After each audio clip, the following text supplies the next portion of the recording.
2001 मध्ये अमेरिकेच्या world trade सेंटरवरती झालेला हल्ला, 2004 हिंदी महासागरात आलेली सुनामी आणि 2008 मध्ये बराक ओबामा यांची अमेरिकेच्या राष्ट्राध्यक्षपदी झालेली निवड, या तिन्ही घटनांबाबत आधीच भविष्यवाणी झाल्याच्या चर्चा सोशल मीडियावर वारंवार व्हायरल होत असतात. त्या भविष्यवाण्यांमध्ये अनेकदा बाबा वेंगा यांचं नाव घेतलं जातं. आता अशाच एका नवीन भविष्यवाणीची चर्चा पुन्हा जोर धरते.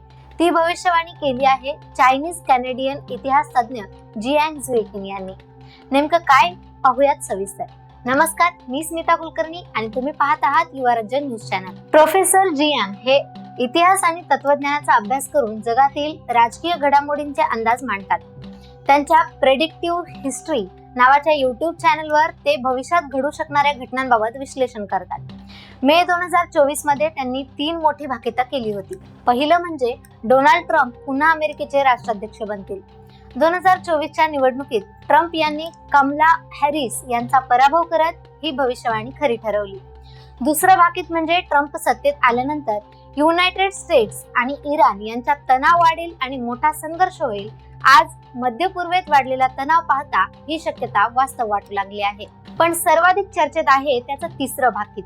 जियांग यांच्या मते जर अमेरिका इराण युद्ध झालं तर त्यात अमेरिकेला मोठा फटका बसू शकतो.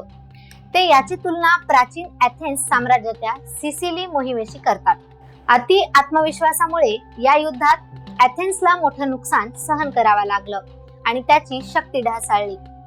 जियांग यांच्या मते इराणची भौगोलिक रचना आणि स्थानिक प्रतिकार यामुळे कोणत्याही महासत्तेला तिथे सहज विजय मिळवणं कठीण आहे.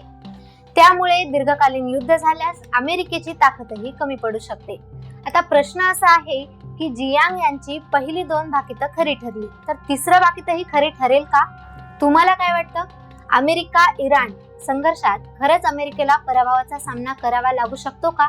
कमेंट करून नक्की कळवा. अशाच इंटरेस्टिंग माहितीसाठी पाहत रहा युवा राज्य न्यूज लाईव्ह.